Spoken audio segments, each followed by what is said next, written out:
ஆண்டவராகிய இயேசு கிறிஸ்துவின் இனிய நாமத்தில் வாழ்த்துதல்கள்.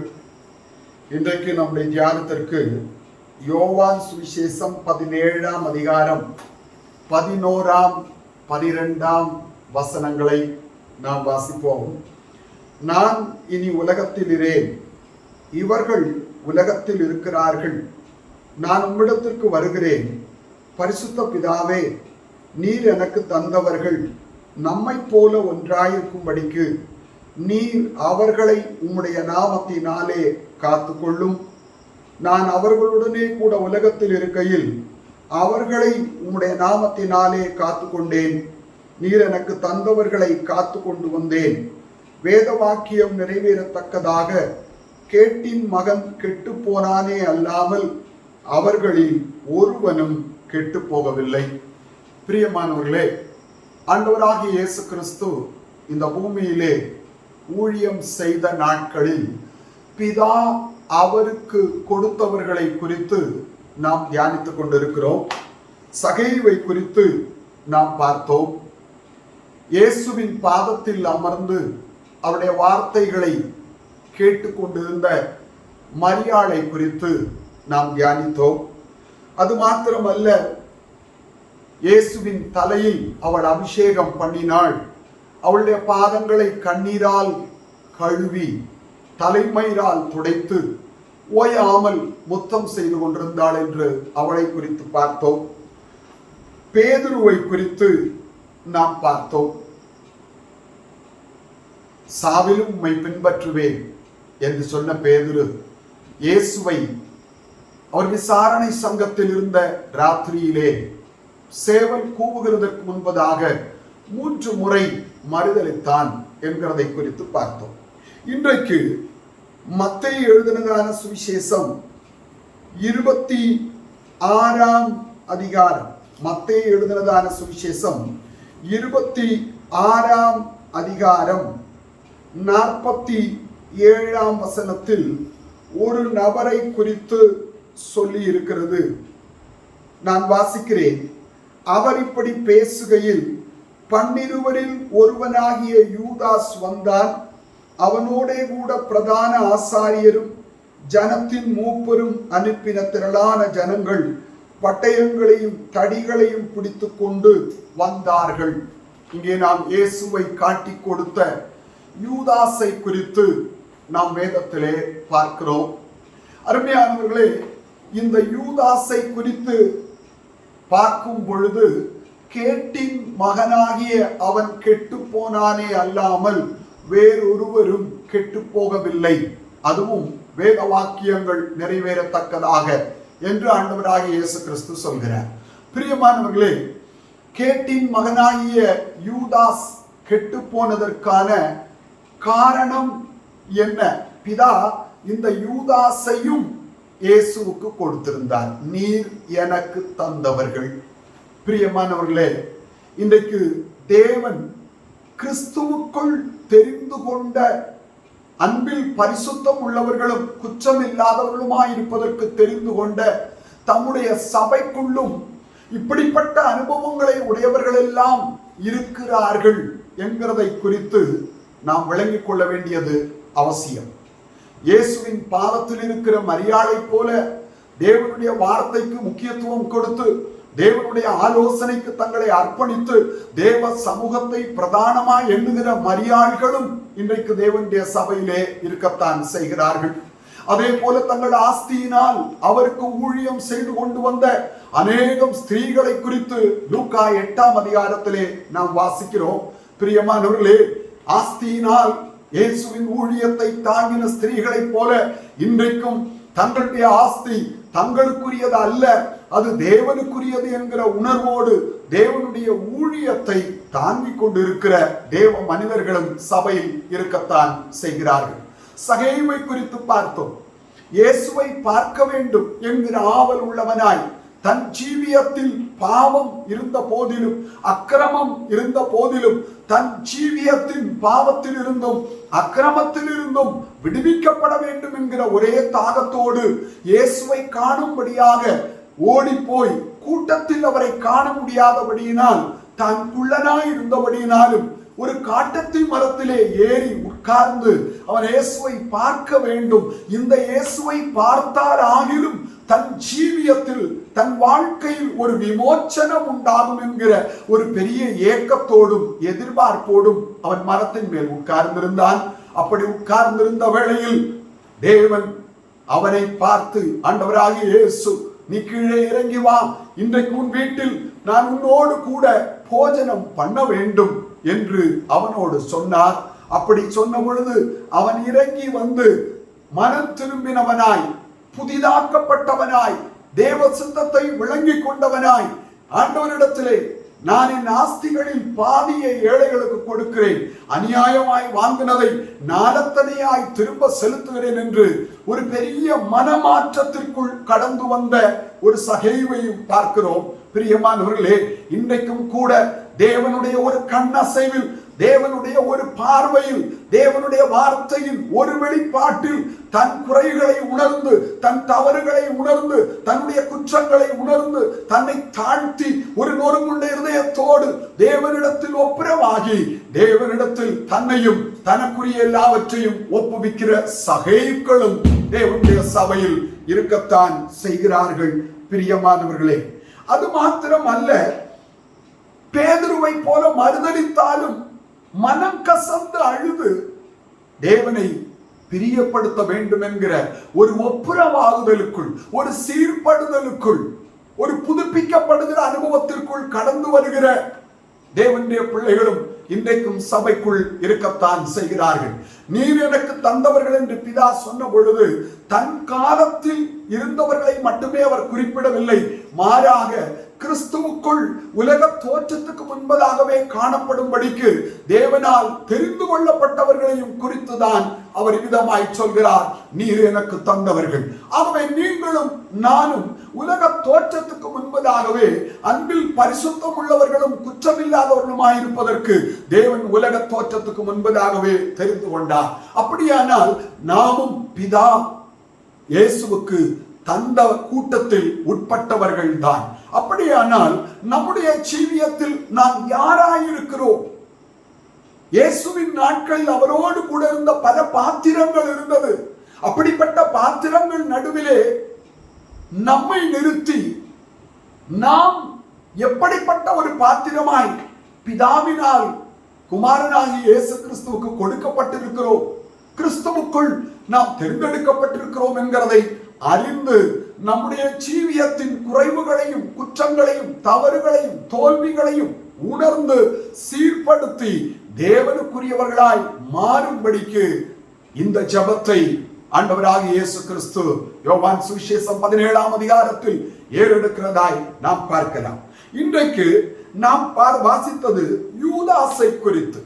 யூதாசை குறித்து கேட்டின் மகன் என்றும் வேத வாக்கியங்கள் நிறைவேறத்தக்கதாக அவன் கெட்டு போனான் என்றும் வேதம் சொல்கிறது. யூதாசை குறித்த சில விசேஷங்களை நாம் வேதத்தில் கண்டுகொள்ள வேண்டியது அவசியம். பிரியமானவர்களே, யூதாசை குறித்து நாம் பார்க்கும்போது, ஏனெனில் இன்றைக்கு நமக்குள்ளும் ஒரு யூதாஸ் காணப்பட முடியும்.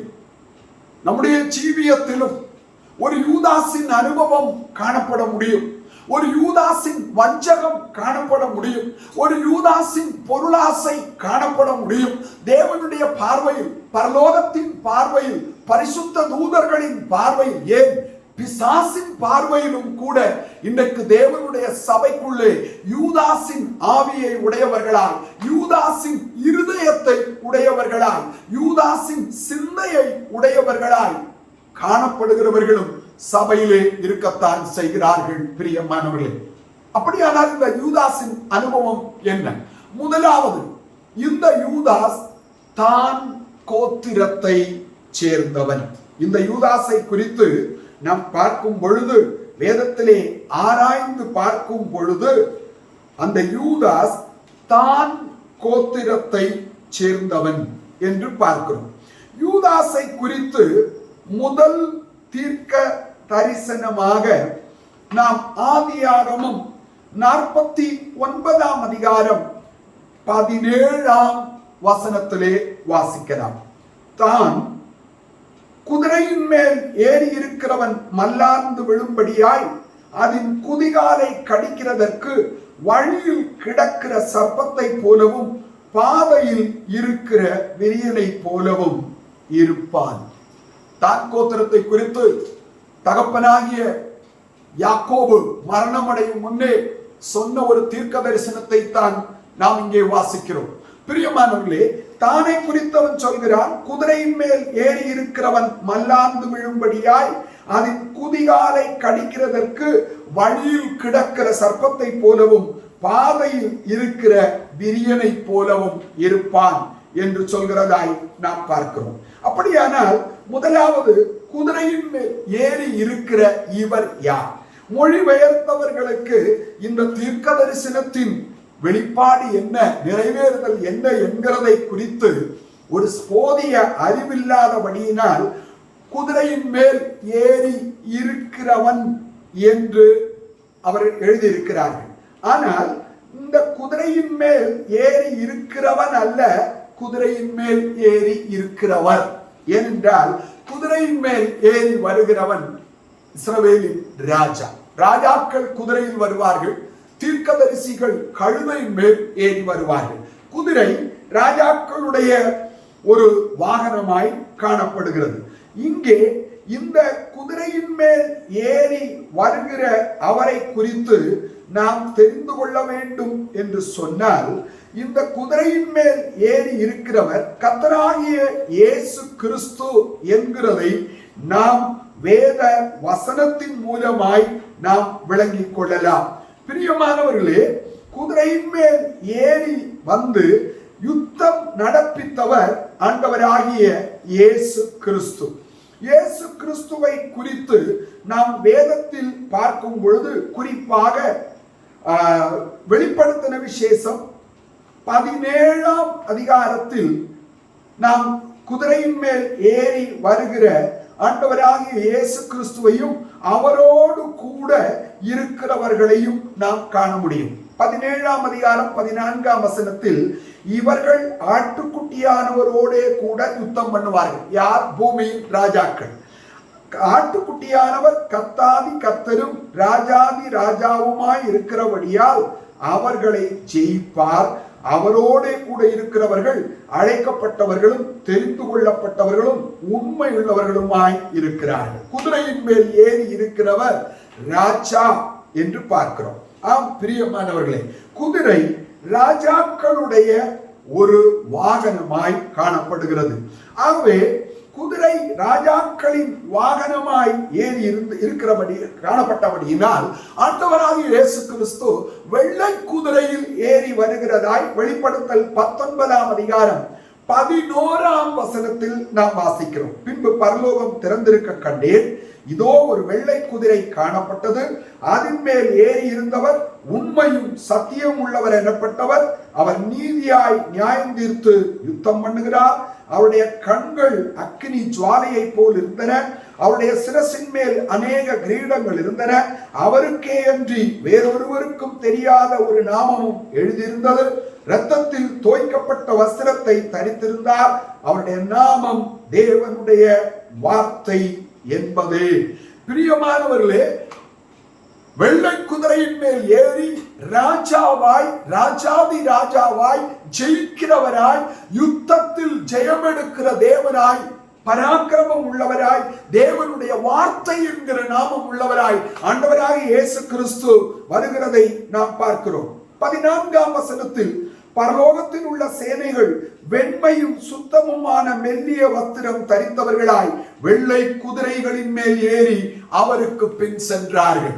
பிரியமானவர்களே, ஒரு பெரிய யுத்தம், அர்மகதோன் யுத்தத்தை குறித்து தான் நாம் பார்க்கிறோம். அதில் வெள்ளை குதிரையில் ஏறி ஆண்டவராகிய இயேசு கிறிஸ்து அவர் புறப்பட்டு வருகிறார். அவர் புறப்பட்டு வரும் பொழுது வெள்ளை குதிரைகளின் மேல் வெள்ளை வஸ்திரங்களை தரித்த தேவனுடைய பரிசுத்தவான்கள் அவருடைய சேனையும் கூட அவரோடு கூட வருகிறதாய் நாம் பார்க்கலாம். பிரியமானவர்களே, ஆகவே குதிரையின் மேல் ஏறி இருக்கிறவர் மல்லாந்து விழும்படிக்கு அல்லது அவமானப்படுத்தப்படும்படிக்கு அல்லது நிந்தைக்குள்ளாக்கும்படிக்கு அல்லது வெட்கத்திற்குள்ளாக்கப்படும்படிக்கு அந்த குதிரையின் மேல் ஏறி இருக்கிறவர் கீழே விழ வேண்டுமானால் குதிரையின் காலை கடிக்க வேண்டும், அப்பொழுது அவர் மல்லாந்து விழுவார் என்கிற நோக்கத்தோடு வழியில் இருக்கிற சர்ப்பமாக விரியன் பாம்பாக தான் படுத்திருக்கிறான் என்கிற ஒரு தீர்க்க தரிசனம் யூதாசை குறித்த ஒரு தீர்க்க தரிசனம். ஆகவேதான் வெளிப்படுத்தல் 7ஆம் அதிகாரத்தில் 12 கோத்திரங்களை தேவன் முத்திரையிட்டு ஒரு கோத்திரத்திற்கு 12,000 வீதமாக 1,44,000 பேரை மகா உபத்திரவ காலத்தில் தேவன் பாதுகாத்து ஒரு மறைவிடத்திலே வைத்திருக்கிறார்.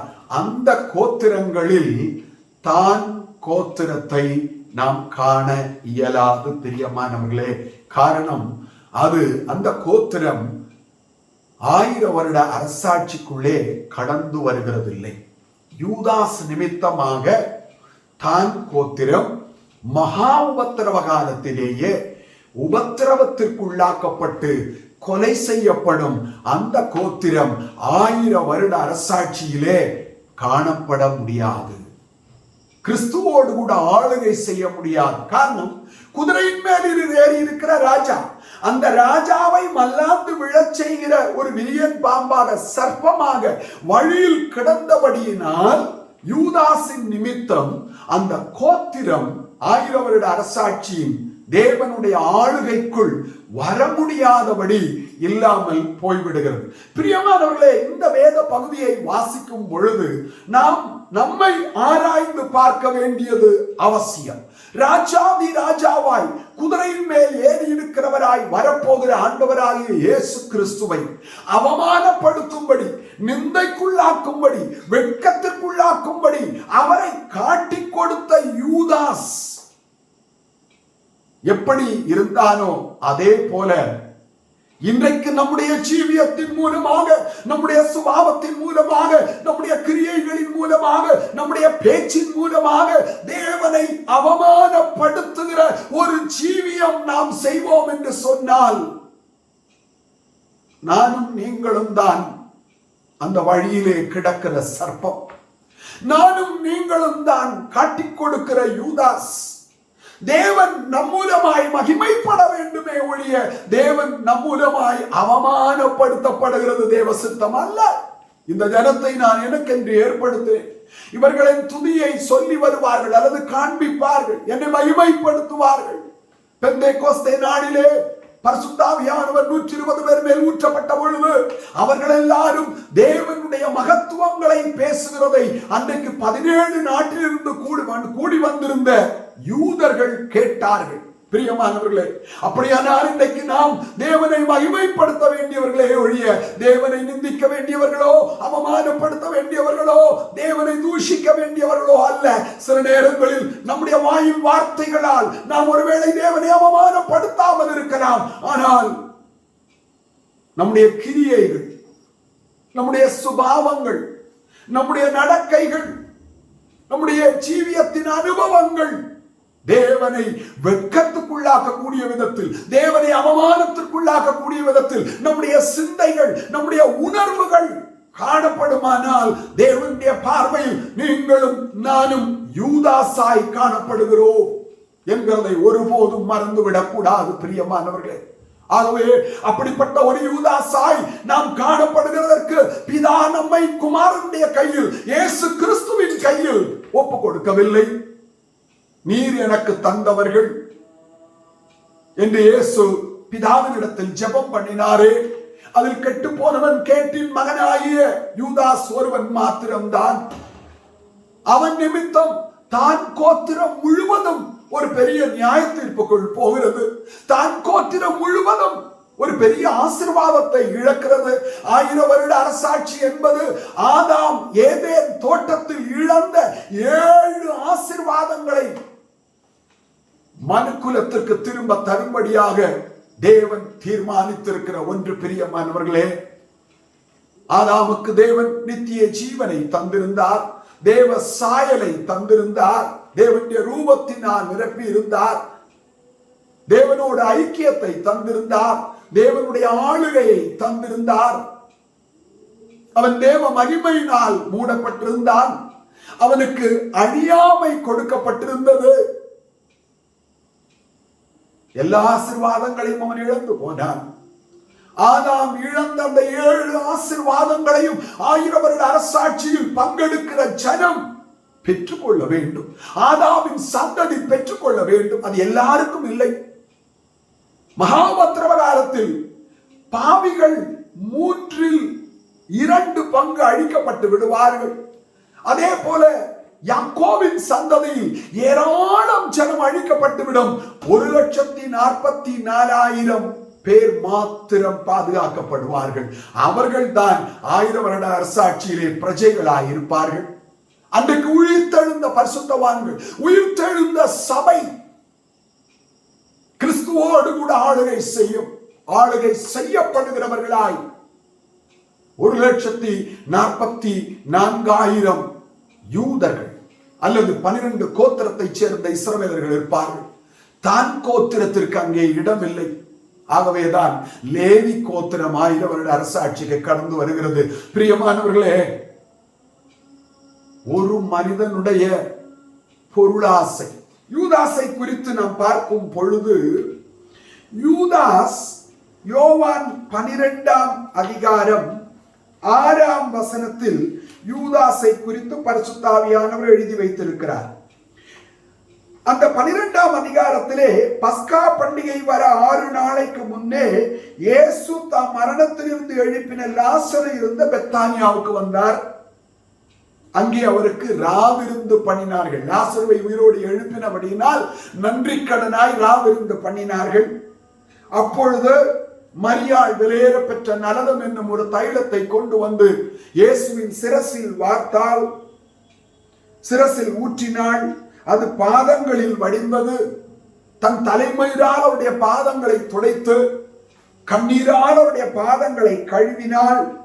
ஆம் பிரியமானவர்களே, அப்பொழுது 4ஆம் வசனத்தில் அவருடைய சீஷரில் ஒருவனும் அவரை காட்டிக் கொடுக்க போகிறவனும் ஆகிய சீமோனுடைய குமாரனாகிய யூதாஸ்காரியோத்து இந்த தைலத்தை 300 பணத்துக்கு விற்று தரித்திரருக்கு கொடாமல் போனது என்ன? கர்த்தருக்கு செலவழிக்கிறத விட தேவனை கனப்படுத்துகிறதற்காக, தேவனுடைய பிரமாணங்களுக்கு கீழ்ப்படுகிறதற்காக, தேவனுடைய வேத வாக்கியத்திற்கு கீழ்ப்படுகிறதற்காக, தேவனை மகிமைப்படுத்துகிறதற்காக அவள் செய்த அந்த செயலை 300 பணத்துக்கு அதிகமான அந்த விலையேற பெற்ற தைலத்தை அவன் கர்த்தருக்காக செலவழித்த பொழுது இவன் சொல்கிறான், அதை தரித்திரருக்கு கொடாமல் போனதென்ன? இன்றைக்கு கிறிஸ்தவர்கள் மத்தியிலே கூட தசமபாகம் கொடுக்க வேண்டாம், ஊழியத்திற்கு உதவிகள் செய்ய வேண்டாம், ஊழியக்காரருக்கு காணிக்கை கொடுக்க வேண்டாம், அதை விட மேலானது தரித்திரருக்கு கொடுப்பது என்று பிரசங்கிக்கிற ஒரு நூதன பிரசங்கத்தை கொண்டு வருகிற ஒரு வஞ்சிக்கிற கூட்டம், ஒரு பிசாசின் கூட்டம் இன்றைக்கு எழுப்பி இருக்கிறது. அவர்களை பொறுத்த வரைக்கும் தசமபாகம் கொடுக்க வேண்டாம் என்றால் அது பழைய ஏற்பாடாம். அப்படியானால் இயேசு பரிசேயருடைய நீதியை பார்க்கிலும் உங்களுடைய நீதி அதிகமாக இருக்க வேண்டும். அவர்கள் ஒர்த்தலாமிலும் சீரகத்திலும் தசமபாகம் கொடுத்தார்கள். ஆனால் நீங்களோ தசமபாகமும் கொடுக்க வேண்டும், தேவனுடைய நீதியையும் விடாதிருக்க வேண்டும் என்று இயேசு சொன்னாரே. அப்பொழுது அது பழைய ஏற்பாடா அல்லது புதிய ஏற்பாடா? இவர்கள் இயேசுவை விட ஞானிகளாய், வேதத்தை புரட்டுகிறவர்களாய், லூசிபருடைய ஆவியை உடையவர்களாய், யூதாஸ்காரியோத்தின் சிந்தையை உடையவர்களாய் இன்றைக்கு ஒரு கூட்டம் பேர் தங்களை போலிகளாக இருந்தாலும் நல்லவர்களைப் போல காண்பித்து அவர்களும் பைபிளை எடுத்து இன்றைக்கு பேசுகிறவர்களும் வியாக்கியானம் பண்ணுகிறவர்களும் விளக்கம் கொடுக்கிறவர்களுமாயிருக்கிறார்கள். யூதாஸ் சொல்கிறான், 300 பணத்துக்கு இதை விற்று தரித்திரருக்கு கொடாமல் போனது என்ன? அடுத்த வசனம் 6ஆம் வசனம், அவன் தரித்திரரை குறித்து கவலைப்பட்டு இப்படி சொல்லாமல் அவன் திருடனானபடினால். தசமபாகம் கொடுக்க கூடாதுன்னு சொல்றவன் எல்லாம் திருட்டு பையன், திருடனுங்க. கர்த்தருக்கு கொடுக்க வேண்டியதை கொடுக்காம தான் திங்கணுங்கிற ஒரு திருட்டு புத்தி உள்ளவர்கள் தான் தசமபாகம் கொடுக்க கூடாது என்று பிரசங்கிக்கிறவர்கள். அவன் திருடனானபடியினாலும், தசமபாகம் கொடுக்காதவன் திருடன், தசமபாகத்தில் உண்மை இல்லாதவர்கள் தேவனுடைய பார்வையிலும் திருடர்கள், பிசாசின் பார்வையிலும் திருடர்கள். பணப்பையை வைத்துக் கொண்டு அதில் போடப்பட்டதை சுமக்கிறவனானபடி நான் இப்படி சொன்னான். அவன் கையில பணப்பை இயேசு கொடுத்திருந்தார். அவன் தான் ட்ரெஷரர். போடுறத திருடிட்டு இருக்கிறதா வழக்கம். 10 வெள்ளிக்காசு விழுந்தால் கையை உள்ள விட்டு கையில வர்ற வெள்ளிக்காசு எடுத்து தன்னுடைய பாக்கெட்ல போட்டுக் கொள்ளுகிற திருடனாய் இருந்தான். அருமையானவர்களே, இயேசு சொன்னார், தேவனுக்குரியதை தேவனுக்கும் ராயனுக்குரியதை ராயனுக்கும் செலுத்துங்கள். நாம் இன்றைக்கு திருடனாய், பொருளாசைக்காரராய், தேவனை கனவீனப்படுத்துகிறவர்களாய் நாம் காணப்படுகிறவர்களாய் இருக்க தேவன் விரும்புகிறது இல்லை. அப்பொழுது இயேசு யூதாசை பார்த்து சொல்கிறார், தரித்திரர் எப்பொழுதும் உங்களிடத்தில் இருக்கிறார்கள், நான் எப்பொழுதும் உங்களிடத்தில் இரேன். இவளை விட்டுவிடு, என்னை அடக்கம் பண்ணும் நாளுக்காக இதை வைத்திருந்தாள். பிரியமானவர்களே, இயேசு சொல்கிறார், தரித்திரனை குறித்து நீ கவலைப்படுறவன் அல்ல. அப்படியே நீ தரித்திரனை குறித்து நீ கவலைப்பட்டாலும் தரித்திரனை குறித்த கவலையை விட தேவனை கனப்படுத்துகிற கவலை இல்லாதவன் திருடன். தேவனை மகிமைப்படுத்துகிற சிந்தை இல்லாதவன் தேவனுடைய ராஜ்யத்துக்கு தகுதி உள்ளவன் அல்ல.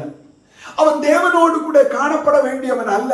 அவன் தேவனோடு கூட சிங்காசனத்தில் இருக்க வேண்டியவன் அல்ல. அவன் தேவனோடு அவருடைய ராஜ்யத்தின் ஆளுகையை அனுபவிக்க வேண்டியவன் அல்ல. இன்னைக்கு கிறிஸ்தவர்கள் மத்தியில் சோசியல் ஒர்க் செய்ய வேண்டும், ஆனால் தசமபாகத்தை சபைக்கு கொடுக்க கூடாது, ஊழியர்கள் தின்று பெருத்து கொழுத்து விடுவார்கள் என்று சொல்லுகிற ஒரு கூட்டத்தார் இருக்கிறார்கள். பிரியமானவர்களே, சோசியல் ஒர்க் செய்யறதுக்காக இயேசு வரவில்லை. இயேசு பிதாவின் சபையை இந்த பூமியிலே கட்டி எழுப்பும்படிக்கு வந்தார். அப்படியானால் இன்றைக்கு நம்முடைய ஜீவியத்திலும் கூட நாம் பிதாவின் சபையாய், தேவனுடைய சபையாய், பிதாவின் சித்தத்தின்படி கட்டப்படுகிறதற்கு தேவனுடைய வார்த்தைகளுக்கும் பிரமாணங்களுக்கும் ஒழுங்குகளுக்கும் கீழ்ப்படுகிறவர்களாய் காணப்பட வேண்டும். சோசியல் ஒர்க் நம்முடைய தரிசனம் அல்ல. தரித்திரர் எப்பொழுதும் உங்களோடு கூட இருக்கிறார்கள், நான் எப்பொழுதும் உங்களோடு கூட இருக்கிறேன். தரித்திரரை பற்றி கவலைப்படுகிற நீ இயேசுவை பற்றி கவலைப்பட்டு இருக்கிறாயா? தரித்திரரை பற்றி கவலைப்படுகிற நீ இயேசு தேவனுடைய ராஜ்யத்தை குறித்து பிரசங்கித்தாரே, அந்த ராஜ்யத்தை குறித்து நீ கவலைப்படுகிறாயா? அந்த ராஜ்யத்தின் ஒழுங்குகளை குறித்து நீ சிந்தையுடையவளாய் இருக்கிறாயா? அந்த ராஜ்யத்திற்காக நீ உன்னை அர்ப்பணிக்கக்கூடிய இடத்தில் இருக்கிறாயா? அந்த ராஜ்யமாகவே நானும் நீங்களும் கட்டப்பட வேண்டும் என்கிற வெளிப்பாடும் அறிவும் உள்ளவர்களாய் இருக்கிறோமா? தரித்திரருக்கு உதவி செய்ய வேண்டாம் என்று இயேசு சொல்லவில்லை, வேதம் சொல்லவில்லை.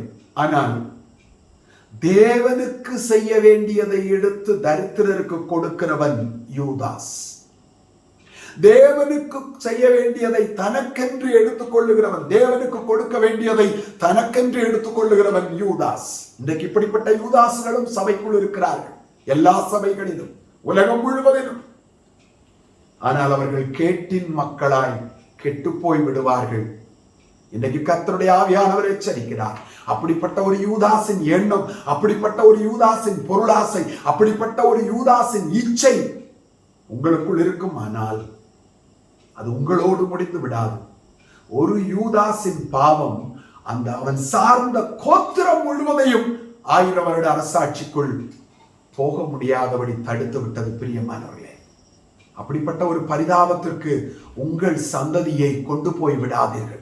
உங்கள் சந்ததி தேவனுடைய ஆசீர்வாதத்தை அனுபவிக்க முடியாதபடிக்கு நீங்கள் ஒரு யூதாசாய் மாறிவிட வேண்டாம். கர்த்தருக்குரியதை திருட வேண்டாம். கர்த்தருக்குரியதை நீங்கள் மனுஷனுக்காக செலவு பண்ணுகிற எண்ணமுடையவர்களாய் மாற வேண்டாம்.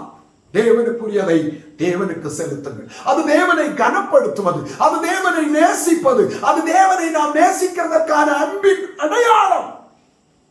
தசமபாகம் தேவனை நேசிக்கிறதற்கான அன்பின் அடையாளம். பிரியமானவர்களே, யூதாசோ பொருளாசை உள்ளவனாய் இருந்தபடியினால், திருடனாய் இருந்தபடியினால், பணப்பையை சுமந்து அதில் போடப்படுகிறவைகளை அவன் திருடிக் கொண்டிருந்தபடியினால் இயேசுவை குறித்த கவலை இல்லை. இயேசு கனப்படுத்தப்பட வேண்டும் என்கிற கரிசனை இல்லை. இயேசு உயர்த்தப்பட வேண்டும் என்கிற கரிசனை இல்லை. இயேசு மகிமைப்படுத்தப்பட வேண்டும் என்கிற உணர்வேற்றவனாய் அவன் ஜீவிக்கிறான். இன்றைக்கு நம்முடைய ஜீவியத்திலே, நம்முடைய நடக்கைகள் மூலம், நம்முடைய செய்கையின் மூலம், நம்முடைய கிரியைகள் மூலம், நம்முடைய சுபாவத்தின் மூலம், நம்முடைய பேச்சின் மூலம் இயேசு மகிமைப்பட வேண்டும் என்கிற காரியம் வெளிப்படுகிறதா? இல்லாவிட்டால் நாம் யூதாசாயிருப்போம். பிரியமானவர்களே, எவ்வளவு பயங்கரம்! நாம் யூதாசாயிருந்தால் நாம் கேட்டின் மகனாய், கெட்டு போகிறவனாய் காணப்படுவோம். நாம் மட்டுமல்ல, யூதாசின் நிமித்தம் அவனுடைய சந்ததியே 1000 வருட அரசாட்சிக்குள் போக முடியாதபடி தேவன் மகா உபத்திரவ காலத்தில் அழிவுக்கு ஒப்பு கொடுத்தார்.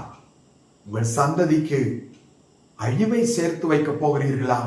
இல்லாவிட்டால் வரப்போகிற உங்கள் சந்ததிக்கு, நாம் நம்முடைய சந்ததிக்கு ஆசீர்வாதங்களை சேர்த்து வைக்க போகிறோமா? அவர்களை தேவனுடைய ராஜ்யத்துக்குரியவர்களாய் மாற்ற போகிறோமா என்கிறதை குறித்து இந்த நாட்களில் நாம் அதிகம் தியானிக்க வேண்டியவர்களாய் இருக்கிறோம்.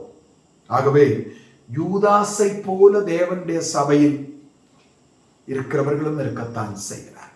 நீர் எனக்கு தந்தவர்கள். அடுத்தபடியாக லூக்கா சுவிசேஷம் 23ஆம் அதிகாரம். லூக்கா சுவிசேஷம் 23ஆம் அதிகாரம்.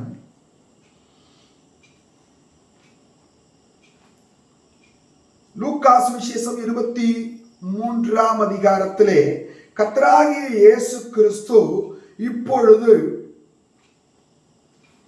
நியாயாசனத்தில் நியாயம் விசாரிக்கப்பட்டு, அடிக்கப்பட்டு, தண்டிக்கப்பட்டு, ரோம போர்ச்சேவகர்கள் கையிலே ஒப்பு கொடுக்கப்பட்டு,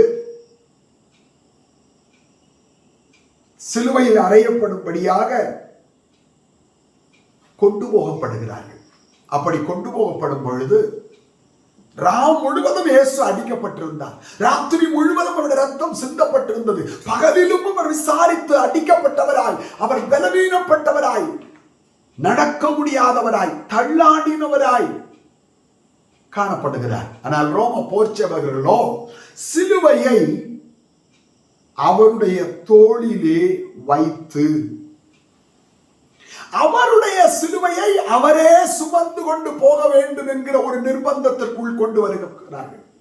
அப்படிப்பட்ட ஒரு சூழ்நிலையில் இயேசு தடுமாறி சிலுவையை சுமக்க முடியாமல் கீழே விழுகிறதாய் நாம் பார்க்கிறோம்.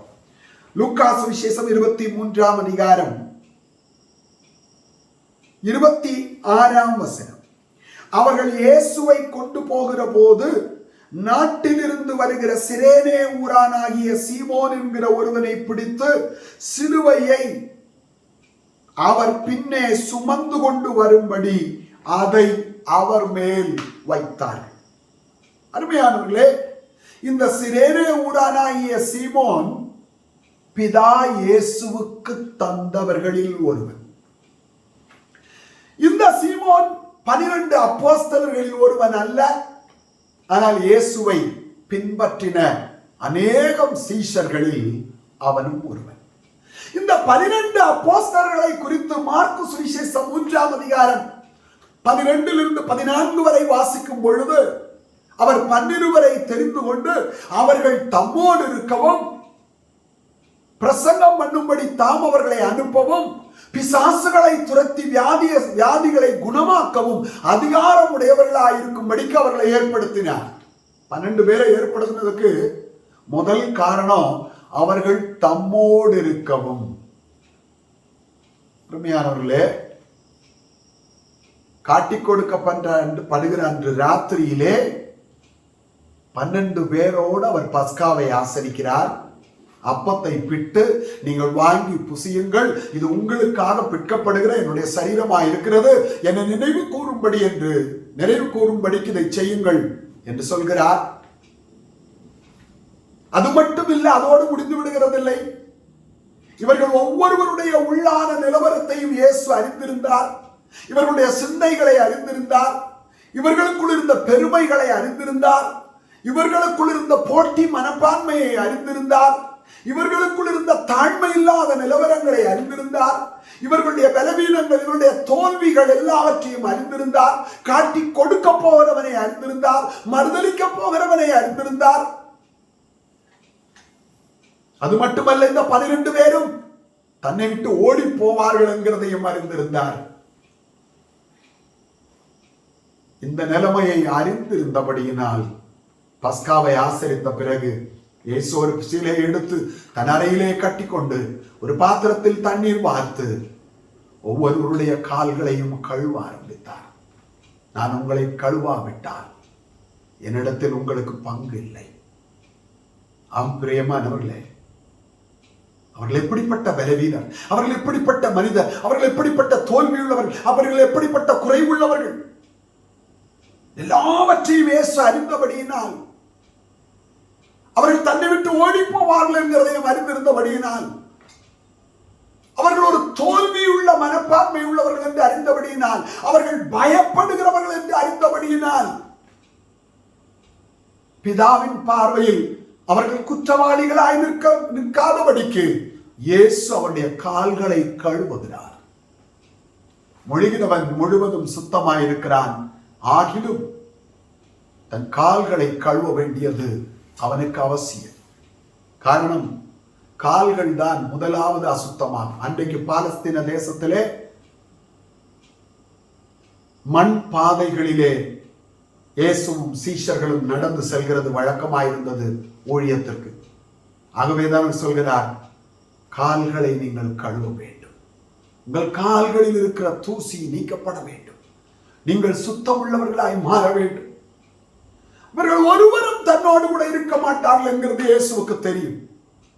இருந்தாலும் பிதாவின் பார்வையில் இவர்கள் குற்றமுள்ளவர்களாயிராதபடிக்கு அவர்களுடைய கால்களை கழுவி துடைக்கிறதாய் நாம் பார்க்கிறோம். பிரியமானவர்களே, அப்படி நேசித்து அவர்களை சுத்திகரித்த அந்த ஆண்டவர் பிடிக்கப்பட்ட பொழுது 12 பேரும் சிதறி ஓடி போனார்கள்.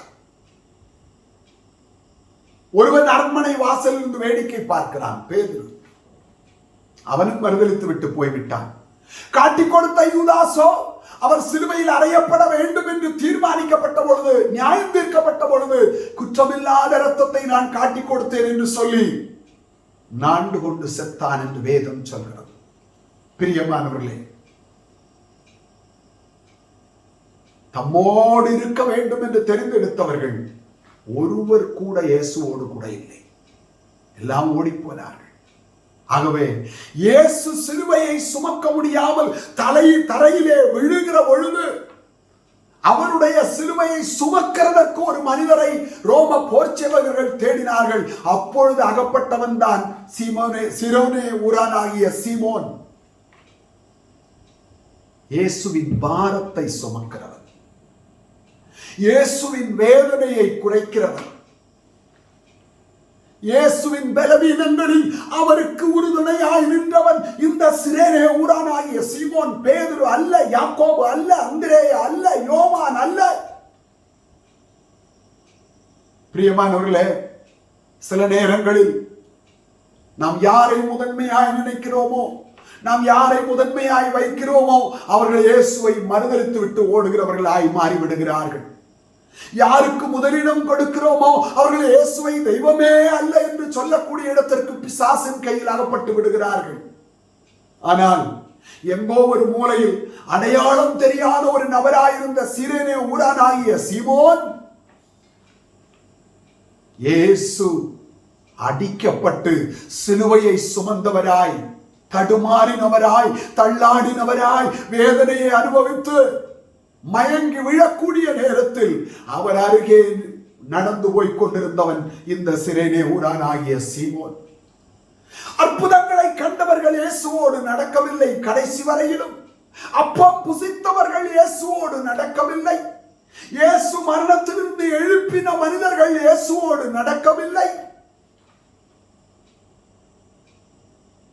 சில ஸ்திரீகள் இயேசுவுக்கு பின்னால் அழுது கொண்டே வருகிறார்கள். அவர்களை திரும்பி பார்த்து, எருசலேமின் குமார்த்திகளே, நீங்கள் எனக்காக அழ வேண்டாம், உங்களுக்காகவும் உங்கள் பிள்ளைகளுக்காகவும் அழுங்கள் என்று சொல்கிறார். அடையாளம் தெரியாத சில ஸ்திரீகள், இயேசுவின் வேதனையை உணர்ந்தவர்கள், இயேசுவின் பாரங்களை உணர்ந்தவர்கள், இயேசுவின் அங்கலாய்ப்பை பார்த்தவர்கள், அவர் தள்ளாடி விழுகிறதை தாங்க முடியாமல் இருந்த சில ஸ்திரீகள் அழுது கொண்டே அவருக்கு பின் செல்லுகிறார்கள். அப்படி இயேசு தடுமாறி விழுகிற நேரத்தில் அவருக்கு தோள் கொடுக்கிறதற்கு 12 பேரில் ஒருவர் கூட இல்லை. ஏன் மார்பில் சாய்ந்து கொண்டிருந்த யோவான் கூட இல்லை.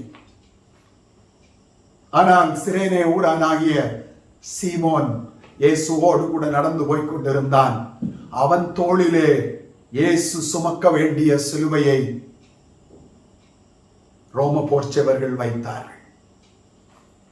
அருமையான தேவஜனமே, இதிலே நாம் படிக்கிற ஒரு ஆவிக்குரிய பாடம் என்ன? ஆண்டவருடைய பாரங்களை சுமக்கிற, ஆண்டவருடைய வேதனைகளை சுமக்கிற, ஆண்டவருடைய ஏக்கங்களை சுமக்கிற, ஆண்டவருடைய பலவீனங்கள் மத்தியில், அன்றைக்கு சரீரத்தின்படி அவர் பலவீனப்பட்டிருந்தார். தேவத்திற்கு பலவீனம் இல்லை, ஆனால் இயேசு சரீர பலவீனம் உடையவராயிருந்தார்.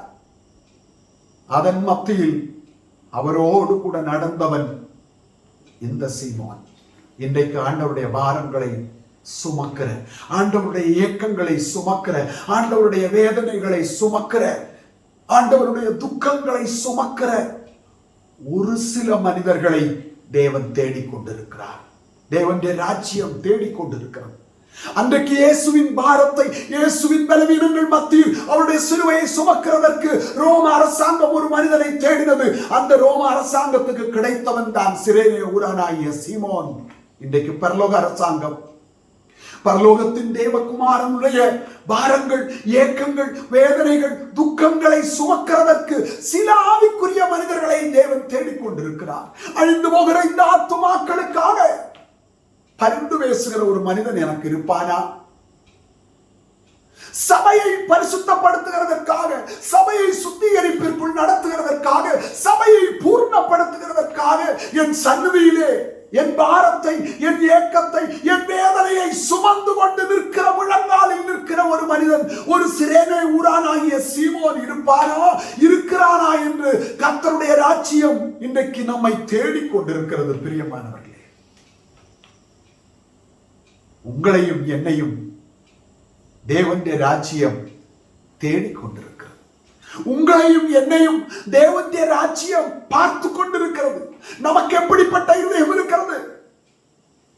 தள்ளாடி விழுந்த இயேசுவின் சிலுவையை சுமக்கிறதற்கு தன் தோள்களை கொடுத்தானே சிரேனே ஊரானாகிய சீமோன்.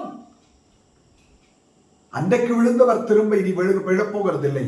அவர் சிங்காசனத்தில் ஜெயாளியாய் பிதாவின் வலது பார்சத்தில் வீற்றிருக்கிறார்.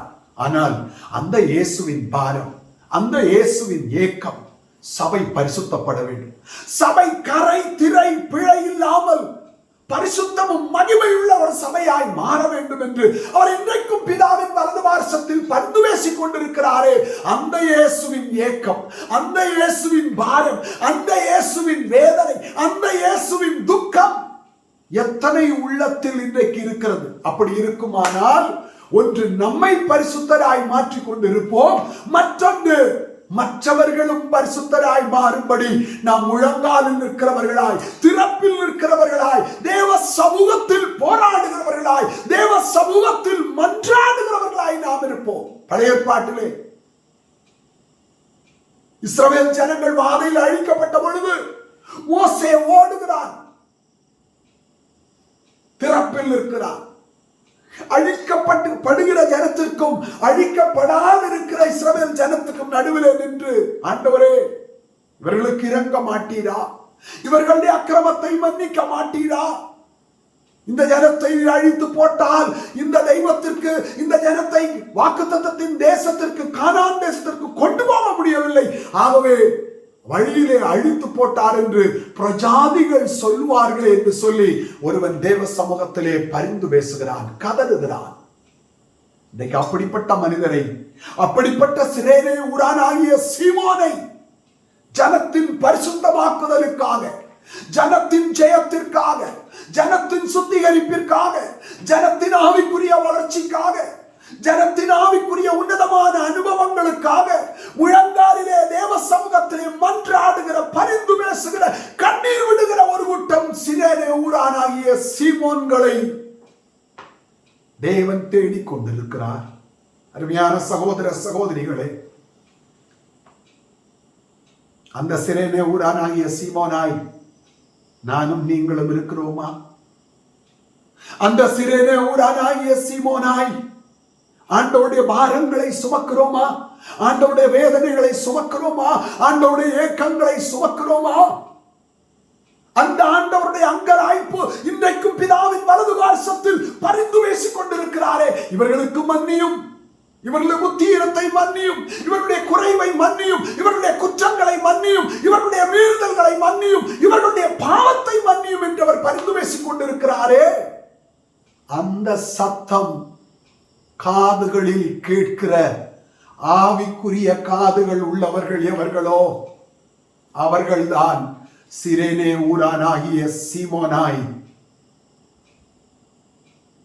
கர்த்தருடைய பாரத்தை முழங்காலில் தேவ சமூகத்தில் நின்று சுமக்கிறவர்களாயிருப்பார்கள். தேவனிடத்தில் மன்றாடுகிறவர்களாயிருப்பார்கள். தேவனிடத்தில் பரிந்து பேசுகிறவர்களாயிருப்பார்கள். நமக்காக ஜெபிக்கிறது மட்டுமல்ல, ஒவ்வொரு ரட்சிக்கப்பட்ட ஒரு தேவனுடைய பிள்ளைக்கும் ஒரு உத்தரவாதத்தை தேவன் தந்திருக்கிறார். நமக்காக ஜெபிக்க வேண்டியது அவசியம், அது நல்லதும் கூட. ஆனால் அதே நேரத்தில் நம்முடைய சகோதரர்களுக்காக, நம்முடைய சகோதரிகளுக்காக, சபைக்காக, ஊழியத்திற்காக, ஊழியருக்காக, ஒவ்வொருவருக்காகவும் திறப்பின் வாசலிலே நிற்க வேண்டியவர்களாய் தேவன் நம்மை அழைத்திருக்கிறார் என்கிறதை நாம் மறந்து விடாமல் அதிக ஜாக்கிரதையோடு தேவனுடைய பாரங்களை, தேவனுடைய ஏக்கங்களை, தேவனுடைய வேதனைகளை அறிந்து தேவ சமூகத்தில் நாம் மன்றாடுகிறவர்களாய், கண்ணீர் சிந்துகிறவர்களாய், ஜெபத்தில் போராடுகிறவர்களாய் இருந்தால் மட்டுமே சிலுவையை சுமந்த, இயேசுவின் சிலுவையை தன் தோளில் சுமந்த சிரேனே ஊரானாகிய சீமோனாய் நானும் நீங்களும் காணப்படுவோம். பிரியமானவர்களே, அப்படிப்பட்ட ஒரு சீமோனாய் இன்றைக்கு தேவனுடைய சபையிலே நாம் காணப்படுகிறோமா? தேவ சந்நிதியில் அப்படிப்பட்ட சீமோனுடைய இருதயம் இருக்கிறதா? என் ஆண்டவருடைய பாரங்களை நான் சுமக்க ஆயத்தமாயிருக்கிறேன். என் ஆண்டவருடைய வேதனைகளை நான் சுமக்க ஆயத்தமாயிருக்கிறேன். என் ஆண்டவருடைய துக்கங்களை நான் சுமக்க ஆயத்தமாயிருக்கிறேன். என் ஆண்டவருக்கு பயன்படக்கூடிய ஒரு பாத்திரமாய் நான் காணப்பட விரும்புகிறேன். என் ஆண்டவருக்கு பிரயோஜனம் இல்லாத இந்த வாழ்க்கை எனக்கு வேண்டாம், இந்த வாழ்க்கை என்னத்திற்கு என்கிற வேதனையோடு கூட ஒரு சிறு விஷயத்தில் ஆகிடும் என் ஆண்டவருக்கு பயன்படுகிற ஒரு பாத்திரமாய் நான் காணப்பட வேண்டும் என்கிற உணர்வோடு தேவ சமூகத்தில் இன்றைக்கு நாம் காணப்படுகிறோமா? அப்படிப்பட்ட ஒரு ஜனத்தை இந்த கடைசி நாட்களில் தேவன் தேடிக் கொண்டிருக்கிறார். அப்படி நாம் இருக்கும் பொழுது பரலோகத்தில் பிதாவின் வலது வாரசத்தில் இருந்து பரிந்து பேசிக் கொண்டிருக்கிற நம்முடைய ஆண்டவர் பிதாவை பார்த்து சொல்லுவார், பிதாவே, நீர் எனக்கு தந்த சீமோன் இப்பொழுதும் உலகத்தில் இருக்கிறார்கள். என் பாரங்களை, நம்முடைய பாரங்களை, நம்முடைய வேதனைகளை, நம்முடைய ஏக்கங்களை சுமக்கிற சீமோன்களை நீர் எனக்கு தந்திருக்கிறீரே. சபையிலே அப்படிப்பட்ட சீமோனின் இருதயத்தை, அந்த சிரேனே ஊரானாகிய சீமோனின் இருதயத்தை, சீமோனின் ஆவியை உடையவர்களாய் இன்றைக்கு ஒரு கூட்டம் பேர் முழங்காலில் நிற்க நீர் எனக்கு தந்திருக்கிறீரே என்று பிதாவின் இடத்தில் அகமகிழ்வோடு குமாரன் சொல்லுவார். பிரியமானவர்களே, அப்படிப்பட்ட எண்ணிக்கையில், அப்படிப்பட்ட சாட்சியில் நானும் நீங்களும் காணப்பட வேண்டும் என்று கர்த்தர் விரும்புகிறார். ஆம் பிரியமானவர்களே, கேட்டின் மகனாகிய யூதாஸ் கெட்டு போனான். அவனை போல இருந்தால் இன்றைக்கே மரிக்கிற ஒரு பிறகு நாம் மனம் திரும்பி பிரயோஜனம் இல்லை. மரித்த பிறகு நமக்கு விமோச்சனம் இல்லை. மரித்த பிறகு நமக்கு விடுதலை இல்லை. உணர்த்தப்படும் பொழுது, ஜீவனோடு இருக்கும் பொழுதே இனி யூதாசை போன்ற ஒரு வாழ்க்கை எனக்கு வேண்டாம். ஒரு திருடனாய், பொருளாசைக்காரனாய், கர்த்தருக்குரியதை திருடுகிறவனாய், கர்த்தருக்குரியதை தனக்கென்று எடுத்துக்கொள்ளுகிறவனாய் நான் வாழ வேண்டாம் என்கிற ஒரு வைராக்கியம் நமக்குள்ளே இன்றைக்கு வரட்டும். ஒரு தீர்மானம் வரட்டும். ஒரு அர்ப்பணிப்பு வரட்டும். அதே நேரத்தில் சிரேனே ஊரானாகிய சீமோனை போல என் ஆண்டவருடைய பாரங்கள், என் ஆண்டவருடைய ஏக்கங்கள், என் ஆண்டவருடைய வேதனைகள், என் ஆண்டவருடைய துக்கங்களை சுமக்கிற ஒரு பாத்திரமாய் என்னை மாற்றும். எனக்கு அதற்குரிய இருதயத்தை தாரும். எனக்கு அப்படிப்பட்ட இருதயத்தை தாரும். என் ஆண்டவருக்காக மாத்திரமே எனக்காக ஜீவன் தந்து எனக்காக என் பாவத்திலிருந்து என்னை மீட்டுக் கொள்ளும்படி தன் ரத்தத்தை சிந்தி விலைக்கிரயமாய் தன் ஜீவனை ஒப்பு கொடுத்து இன்றைக்கு கல்வாரியில் மரிக்க போய்கொண்டிருக்கிற அந்த ஆண்டவருக்கு நான் என்னுடைய பாரத்தை சுமக்க வேண்டும் என்று அவன் நினைத்தது போல நாமும் நமக்காக ஜீவன் தந்த, நமக்காக ரத்தம் சிந்தின, நமக்காக கிருபாதார பலியான அந்த ஆண்டவருடைய பாரத்தை சுமக்கிற ஒரு சீமோனாய் என்னை மாற்றும் ஆண்டவரே என்று சொல்லி இந்த காலவெளியில் நம்மை தாழ்த்தி ஒப்புக் கொடுப்போம். தேவன் நம்மை ஒரு சீமோனாய் மாற்ற விரும்புகிறார். அவருடைய பாரங்களை, அவருடைய ஏக்கங்களை, அவருடைய வேதனைகளை, அவருடைய துக்கங்களை சுமக்கிற பாத்திரங்களாய் ஜெபத்தில் தனித்த அவருடைய பாதத்தில் முழங்காலில் போராடுகிற ஒரு கூட்டம் ஜனமாய் கர்த்தர் நம்மை மாற்ற விரும்புகிறார். பிரியமானவர்களே, இன்றைக்கு நாம் யூதாசாய் இருக்கிறோமா அல்லது ஆண்டவருடைய பாரங்களை சுமக்கிற சிரேனே ஊரானாகிய சீமோனாய் இருக்கிறோமா? அப்படியானால் பிதாவின் வலது வாரிசத்தில் இருந்து நம்மை பார்த்து பிதா எனக்கு தந்த சீமோன்கள் என்று குமாரன் அகம் மகிழ்வார். அந்த இடத்தில் நாம் காணப்பட வேண்டும் என்று கர்த்தர் விரும்புகிறார். நம்முடைய கண்களை மூடுவோம். இன்றைக்கு நாம் யாராய் இருக்கிறோம்? நாம் யாராய் தேவனுக்கு முன்பதாக காணப்பட வாஞ்சிக்கிறோம்? யூதாசாகவா அல்லது சிரேனே ஊரானாகிய சீமோனாகவா? இன்றைக்கு தீர்மானித்துக் கொள்ளுங்கள். உங்கள் சந்ததியினுடைய ஆசீர்வாதமா அல்லது உங்களுடைய சந்ததியினுடைய அழிவா? நான் நினைக்கிறேன் சிரேனே ஊரானாகிய சீமோனுடைய சந்ததி 1000 வருட அரசாட்சியில் மகிமை நிறைந்த கிறிஸ்துவின் முகத்தை தரிசிக்கும். அந்த இடத்திலே நானும் நீங்களும் நம்முடைய சந்ததியும் காணப்பட வேண்டுமானால் யூதாசாக அல்ல, சிரேனே ஊரானாகிய சீமோனாய் நாம் காணப்பட கர்த்தர் விரும்புகிறார். மகா கிருபையும் இரக்கமும் உள்ள எங்களுடைய நல்ல பிதாவே, இந்த காலைவேளையில் ஆண்டவரே உம்மை ஆராதிக்கிற நேரத்தில் எங்களுடைய நிலைமையை உணரத்தக்கதாய் நீர் எங்களோடு பேசின நல்ல கிருபைகளுக்காக ஸ்தோத்திரம். நாங்கள் யாராய் இருக்கிறோம் என்கிறதை ஆராய்ந்து பார்க்க, உணர, எங்களை தாழ்த்த, எங்களை சீர்படுத்த, எங்களை சுத்திகரிக்க, எங்களை சரிப்படுத்த, உம்முடைய சந்நிதியில் யோக்கியராய் நிறுத்த இந்த நாளை நீர் தெரிந்து கொண்ட தயவுக்காய் ஸ்தோத்திரம். நாங்கள் ஒவ்வொருவரும் யூதாசாய் அல்ல, சிரேனே ஊரானாகிய சீமோனாய் உம்முடைய பாரங்களை, ஏக்கங்களை சுமக்கிறவர்களாய் நீர் எங்களை மாற்றும். எங்களுக்கு ஒரு புதிய இருதயத்தை தாரும். எங்களுக்கு புதிய உள்ளத்திலே புதிய ஆவியை கட்டளையிடும். நாங்கள் புது மனுஷராய் உம்முடைய பாரங்களை சுமக்கிறவர்களாய் சபையினுடைய பரிசுத்தத்திற்காக, ஜனத்தினுடைய பரிசுத்தத்திற்காக நாங்கள் முழங்காலில் நின்று போராடுகிறவர்களாய், மன்றாடுகிறவர்களாய் காணப்பட எங்களுக்கு எல்லாருக்கும் கிருபை தாரும். இந்த சன்னதியில் நீர் அகம் மகிழக்கூடிய சீமோன்களாய் நாங்கள் ஜீவிக்க கிருபை தந்து நீர் ஆசீர்வதிக்கும்படியாய் ஜெபிக்கிறோம். தாழ்த்தி உடைய பாதத்தில் சமர்ப்பிக்கிறோம். துதி கன மகிமை நீர் எடுத்துக்கொள்ளும். இயேசுவின் நாமத்தில் பிதாவே, ஆமென். என் ஆத்துமாவே கர்த்தரை ஸ்தோத்திரி, என் முழு உள்ளமே அவருடைய பரிசுத்த நாமத்தை ஸ்தோத்திரி. என் ஆத்துமாவே கர்த்தரை ஸ்தோத்திரி, அவர் செய்த சகல உபகாரங்களையும் மறவாதே. ஆமென். நம்முடைய கர்த்தராகிய இயேசு கிறிஸ்துவின் கிருபையும் பிதாவாகிய தேவனுடைய அன்பும் பரிசுத்த ஆவியானவருடைய ஐக்கியமும் பாதுகாவலும் நாம் அனைவரோடும் சகல பரிசுத்தவான்களோடும் கர்த்தருடைய வருகை பரியந்தம் இருப்பதாக. ஆமென், ஆமென்.